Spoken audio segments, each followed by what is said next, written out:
Hello बच्चों, कैसे हैं आप लोग। आशा करता हूं कि आप लोग अच्छे होंगे। हमने शुरू किया था class 8 Pearson IIT foundation series से हाइड्रोस्टैटिक्स को पढ़ना, जिसमें हमने बहुत सारी बातें कर ली हैं 3 लेक्चर्स में। और अब हम लोग जो करने जा रहे हैं आज के इस वीडियो में, कोशिश करेंगे कि हेयर्स एपरेटस को समझने की कोशिश करें और एटमॉस्फेरिक प्रेशर क्या चीज़ है उसको समझने की कोशिश करेंगे। तो शुरू करते हैं, ठीक है। हेयर्स एपरेटस आपके पास अगर किताब खुली हुई हो तो ज़्यादा बेटर है, क्योंकि मैं फिगर बनाने में थोड़ा सा मुझे प्रॉब्लम होता है, ठीक। तो हेयर्स एपरेटस क्या है? हेयर्स एपरेटस क्या करता है, इसको हम इस्तेमाल करते हैं रिलेटिव डेंसिटी ऑफ लिक्विड्स को मेज़र करने के लिए।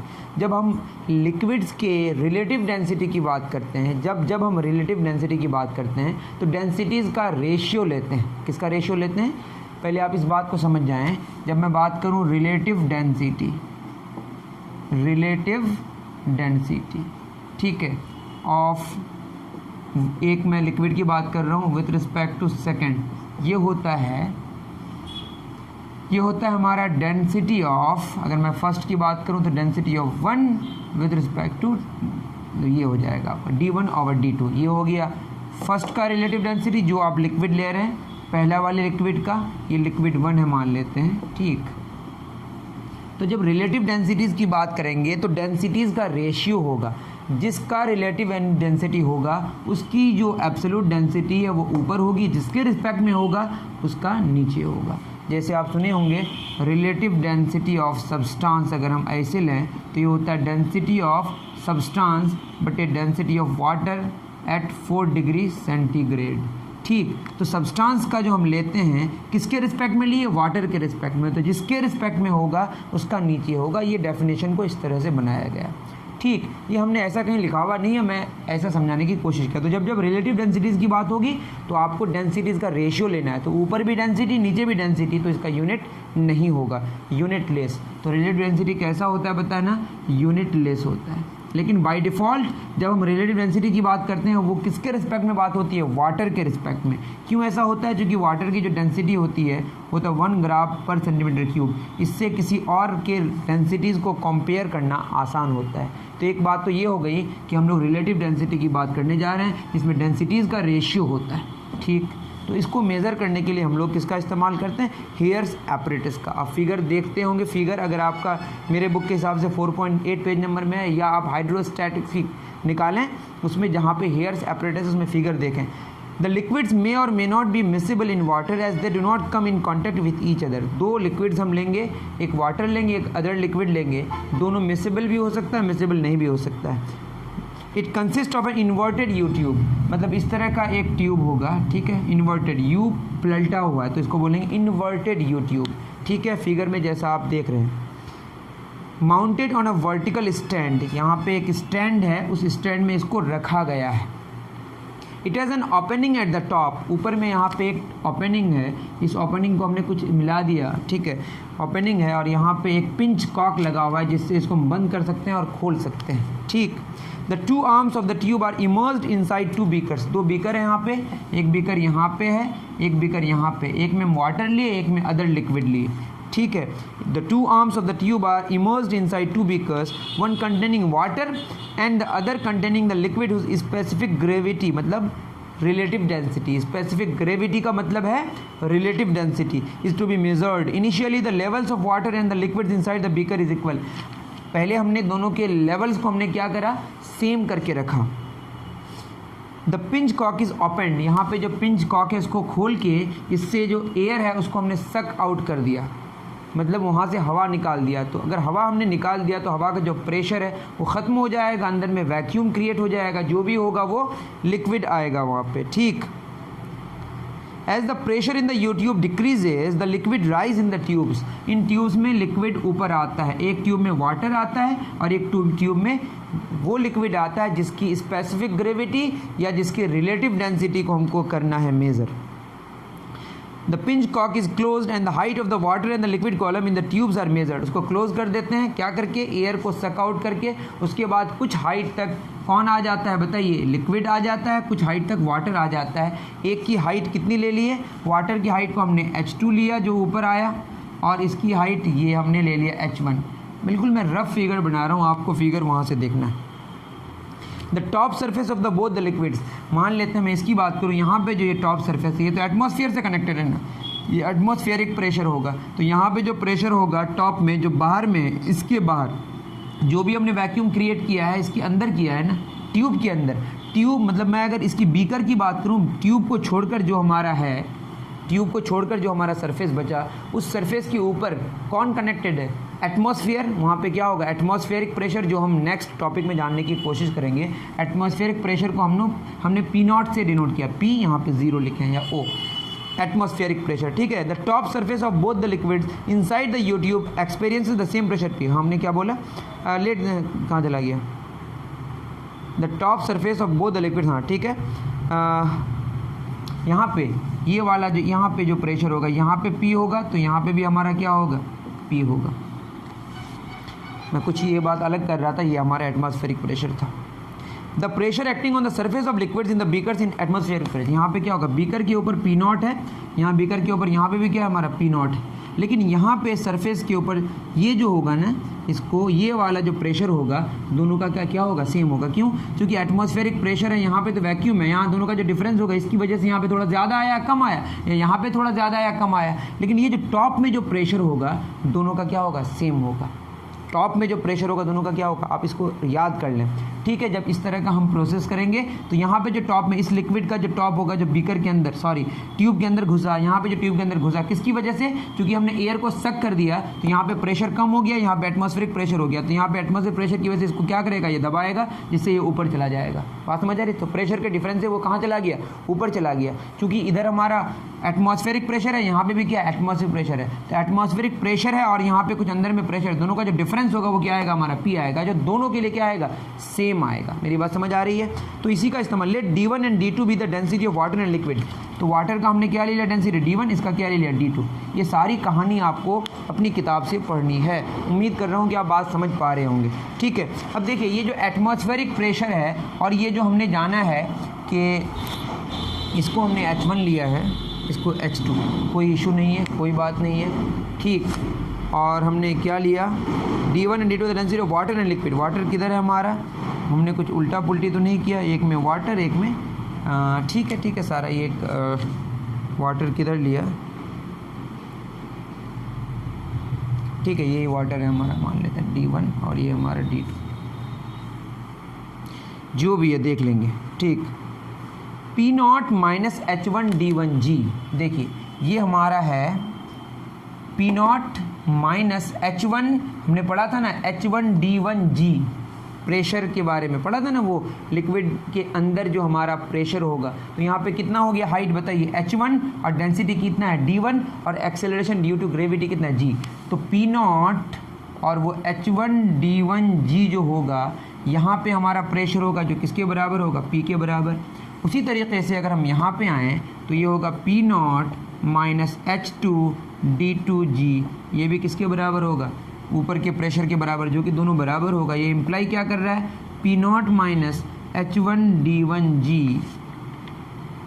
सही है ना हमारा, इज इक्वल टू क्या हो जाएगा, P0 माइनस H2 D2G, चूँकि राइट बराबर है तो लेफ्ट भी क्या होगा, बराबर होगा। P0 क्या हो गया, कैंसिल हो गया, that is H1 D1G is equal to H2 D2G, G क्या हो गया, cancel, that means H1 over H2, ये आ गया D2 ओवर D1।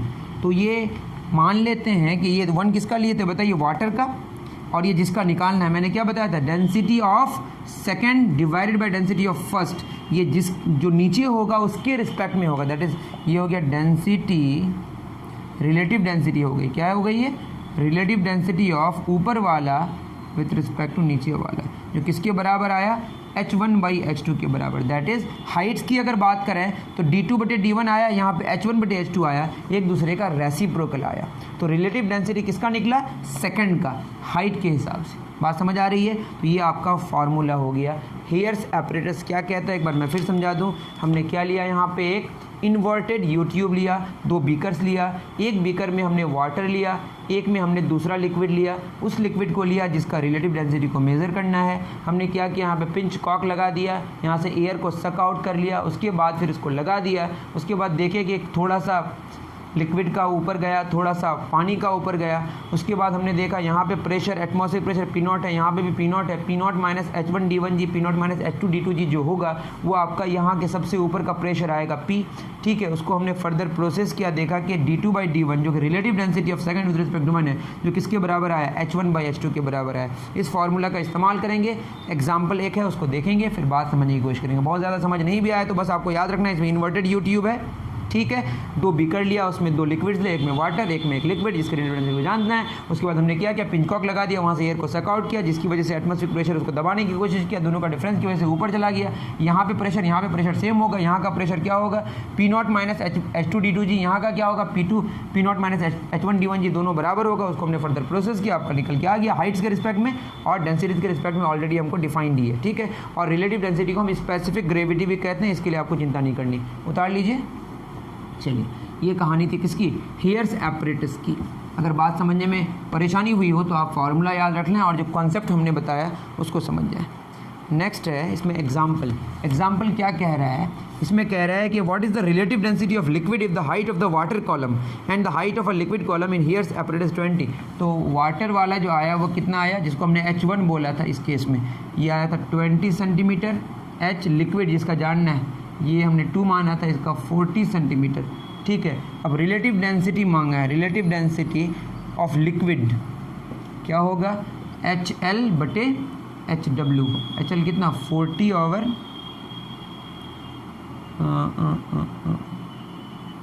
ये हो गया हमारा, सॉरी वो तो D2/D1 आया था ना, मतलब ये होगा लिक्विड का मतलब DL/DW, D2/D1 लिक्विड का ऊपर जिसका निकालेंगे, लेकिन अगर हाइट के रिस्पेक्ट में जाने तो जस्ट रेसिप्रोकल हो जाएगा, अभी ना जाने। और HW कितना है, 20 सेंटीमीटर, और HL कितना है, 40 सेंटीमीटर, जो कितना होगा हाफ या 0.5। तो रिलेटिव डेंसिटी इस लिक्विड का कितना हो गया, 0.5। मतलब वाटर से अगर उसको कंपेयर करें तो वाटर का डबल हो गया, हाफ हो गया, वाटर का क्या हो गया, देखिए ना यहाँ पे अगर हम 0.5 पुट करें तो ये हो जाएगा DL/DW। तो लिक्विड की डेंसिटी हो गई वाटर की डेंसिटी से 0.5 टाइम्स, मतलब आधा हो गया, क्या हो गया, आधा हो गया, ठीक है। इतनी बात आपको समझ आ गई होगी। या इसको आप क्या करें, 1/2 इज DL/DW, तो DW हो जाएगा 2DL, दैट इज वाटर की डेंसिटी लिक्विड की डेंसिटी से कितनी हो गई, डबल हो गई।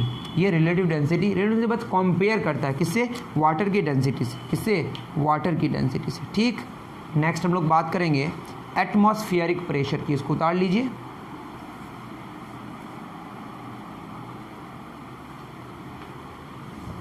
चलिए लिखिए atmospheric pressure.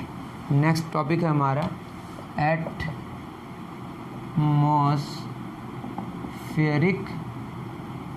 Pressure. Atmospheric pressure क्या कहता है, ये कहता है, आप खुद समझें कि जो एटमॉस्फेयर हमारा है अर्थ की अगर बात करें, ये earth is surrounded by an envelope of air, मतलब हवा से जो एक हवा का जो इन्वेलप है, इस पूरे हवा के इन्वेलप को हम लोग एटमॉस्फेयर कहते हैं। अब इसका अपना मास होगा, इसका अपना वेट होगा, इसकी वजह से भी तो प्रेशर होगा ना, ठीक है। This atmosphere extends up to height of 300 kilometre, मतलब 300 किलोमीटर तक अप्रॉक्स ये फैला हुआ है, and is composed of mixture of gases. The pressure exerted by these atmospheric gases, ये जो गैस है ये प्रेशर क्रिएट करता है, क्यों, क्योंकि जब वेट होगा और कुछ एरिया होगा, वेट ओवर एरिया, फोर्स बटे एरिया, क्या होगा, प्रेशर होगा ना। या खुद समझें, ये तो हो गया ऐसे हम जानते हैं, हम लोग जानते हैं ना, लिक्विड्स या फ्लूइड्स की बात करें, लिक्विड्स या गैसेज की बात करें, वो अपना किसी भी पॉइंट में चारों तरफ अपना प्रेशर क्रिएट करता है, उस प्रेशर को हम क्या बोलेंगे, फ्लूइड प्रेशर। और जो फ्लूइड प्रेशर होगा वो तो हवा में भी होगी, और हवा की वजह से जो हमारा प्रेशर होता है अर्थ की हवा की वजह से, अर्थ के मिक्सचर ऑफ गैसेज की वजह से, उसको हम बोलते हैं atmospheric pressure. The pressure exerted by these atmospheric gases on the surrounding, gas में, गैस की वजह सराउंडिंग में जो प्रेशर होता है, या जो अर्थ के सरफेस में होता है जो प्रेशर, उसी को हम बोलते हैं एटमॉस्फेरिक प्रेशर। इसकी एक्टिविटी बताई गई है, 2 एक्टिविटीज़ है। पहला एक्टिविटी आप देख रहे होंगे, यहाँ पे एक बैलून है जो बिल्कुल एकदम सिकुड़ा हुआ है, ठीक। अब इसमें क्या किया हमने, जो हमारा जिस कंटेनर में ये है, वहाँ पे हमने क्या किया, वहाँ से एयर को सक आउट कर लिया। जब एयर को सक आउट कर लेंगे तो उस कंटेनर के अंदर हवा क्या हो गई, ये आप समझ रहे हैं, यहाँ पे हमने एक बैलून लिया, ठीक है। ये बैलून यहाँ से क्या किया, इस कंटेनर से हमने हवा को बाहर निकाल दिया, तो अंदर में तो वैक्यूम क्रिएट हो गया, लेकिन बाहर से हवा तो है ना, हवा का प्रेशर उसको क्या करेगा, इसको बल्ज, इसको क्या करेगा, इसको फैलाने की कोशिश करेगा। तो जो ही हम इस कंटेनर से हवा निकाल देंगे और ये जो बैलून है, ये बैलून क्या होने लगेगा, फूलने लगेगा। किसकी वजह से, बाहर के एटमॉस्फेरिक प्रेशर की वजह से, क्योंकि अंदर में प्रेशर नहीं है और बाहर में प्रेशर है, तो बाहर का प्रेशर की वजह से ये क्या होने लगेगा, फूलने लगेगा। ये सारी बातें। दूसरी एक्टिविटी में क्या बताया गया है कि एक हमारा कंटेनर है, ठीक है, उसमें हमने क्या किया, इसमें आप देखिए, इसमें एक कंटेनर है हमारा, हमने यहाँ पे कुछ भी लिया, उसके बाद नीचे से बर्न किया, मतलब जलाया, तो इसकी वजह से यहाँ पे जो भी आपका मान लेते पानी लिए या जो भी लिए वो बाहर निकल गया।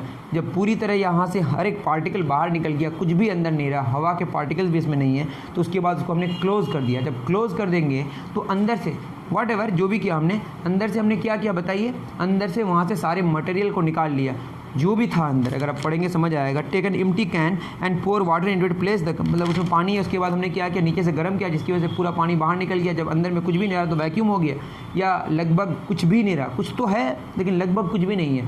तो जब निकल गया तो उसको हमने टाइट कर दिया। जब टाइट कर देंगे तो अंदर में तो हवा का प्रेशर नहीं है, कम हो गया प्रेशर, और बाहर का प्रेशर ज़्यादा है, जिसकी वजह से ये क्या होने लगेगा, सिकुड़ने लगेगा, मतलब क्रश हो जाएगा। क्या हो जाएगा, क्रश हो जाएगा। तो ऐसा हो सकता है कि आप क्या करें, अंदर से सारे मटेरियल हवा वगैरह सब निकाल दें और उसको ढक्कन से लगा दें, तो अंदर अगर कुछ भी नहीं है, बाहर तो एयर है ना, तो एयर का प्रेशर की वजह से क्या हो जाएगा, वो दब जाएगा।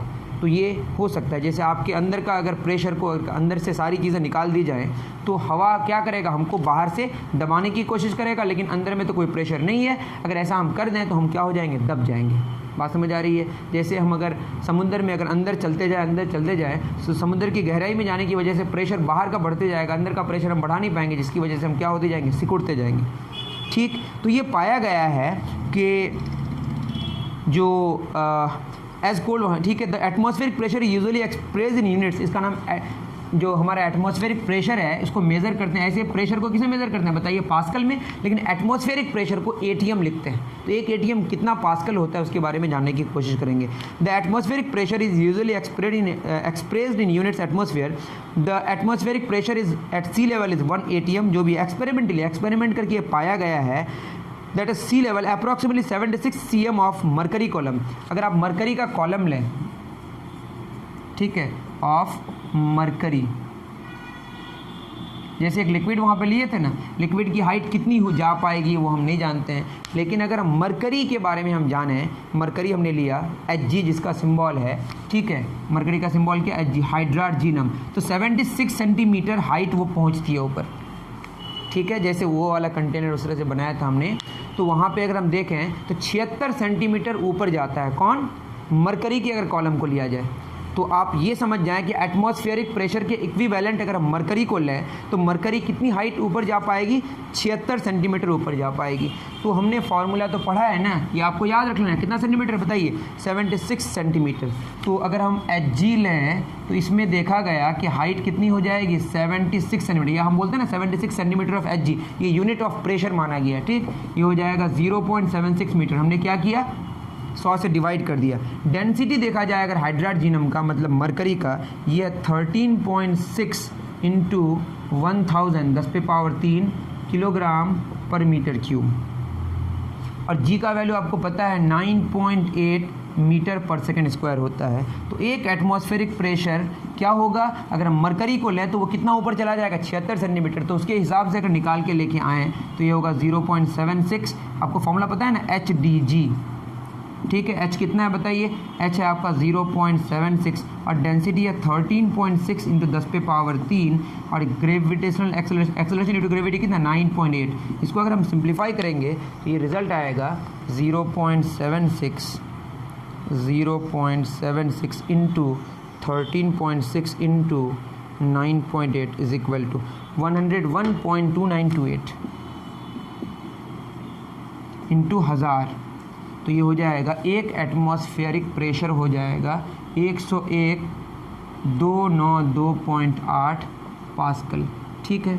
तो इसको अगर हम अप्रॉक्स में बात करें तो ये हो जाएगा, एक ATM हो जाएगा 1.01, 1 2 3 4 5 पीछे है तो 10⁵ पास्कल होगा। तो 1.01 अप्रॉक्स 1 है, तो 1 एटमॉस्फेरिक प्रेशर को हम अप्रॉक्सीमेटली कितना लिख सकते हैं, 10 पे पावर 5 पास्कल। ये क्या है हमारा अप्रॉक्स।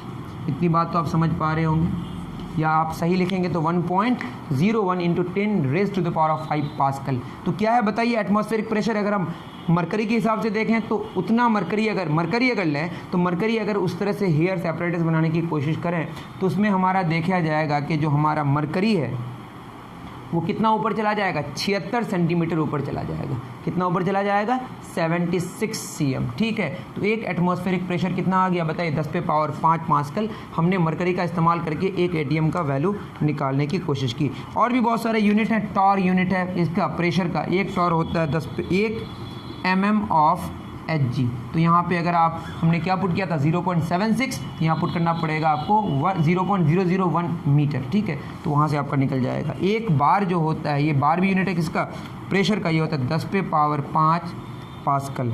तो एक एटमॉस्फेरिक प्रेशर जो होगा ये कितना हो जाएगा बताइए, ये 1.01 है, यहाँ पे 1.013 लिखा। ठीक है, ये होगा 1.013 बार, 1.01 बार। और एक बार कितना, 10 पे 5 पास्कल, तो हो गया ना 1.01 इंटू 10 पे पावर 5 पास्कल, ऐसा भी लिख सकते हैं। तो ये सारी कहानी आपको समझ आ गई होगी। तो हमने बातें जो की वो एटमॉस्फेरिक प्रेशर तक की, और जो चीज़ें बची हुई हैं आगे हम जल्दी से जल्दी करने की कोशिश करेंगे। थोड़ा सा पेशेंस रखिए, क्योंकि बहुत सारी चीज़ें एक साथ पढ़ाना पड़ता है, आपको ज़्यादा चिंता नहीं करना है। हो सकता है इसको मैंने बहुत ही गंदे तरीके से पढ़ा है। हमने आज पढ़ा हेयर सेपरेटर, जिसमें रिलेटिव डेंसिटी को जानने की कोशिश की। इन्वर्टेड यू ट्यूब लिए, 2 बीकर लिए, 2 अलग अलग लिक्विड लिए, एक में हमने वाटर लिया, एक में कोई लिक्विड है, इसके रिलेटिव डेंसिटी जाननी है। फर्दर प्रोसेस के हमको आगे मिल गया। हमने देखा कि एटमॉस्फेरिक प्रेशर से के इक्विवेलेंट अगर देखा जाए, अगर हम मरकरी का कॉलम लें उसमें कितनी हाइट जा पाएगी, उसमें तो आपका 300 किलोमीटर तक एक्सटेंड करता है, हवा की बात करें तो। लेकिन अगर हम किसकी बात करें, मरकरी की बात करें, तो ये 76 सेंटीमीटर ऊपर जाता है। उसका इस्तेमाल करके हमने देखा कि एक atmospheric pressure 1.01 into 10 raise to the power 5 pascal होता है। और भी बहुत सारे यूनिट है। एक टॉर होता है 1 mm ऑफ Hg, जैसे यहाँ कितना है 76 mm ऑफ Hg, यहाँ 1 mm ऑफ Hg का मतलब यहाँ पे 76 सेंटीमीटर ना लेके हम कितना लेंगे, 1 mm लेंगे। उसके बाद एक बार भी यूनिट होता है, किसका यूनिट, प्रेशर का, 10 पे पावर 5 पास्कल होता है। देख एटमॉस्फेयर कितना हो गया, 1.01 बार, चुकी बार कितना, 10 पे पावर 5 पास्कल। तो आप समझ रहे होंगे। उम्मीद कर रहा हूँ कि आप जितनी सारी बातें मैंने बताया आपको, वो सारी बातें आपको समझ आई होगी। मिलते हैं नेक्स्ट वीडियो में। Thank you very much.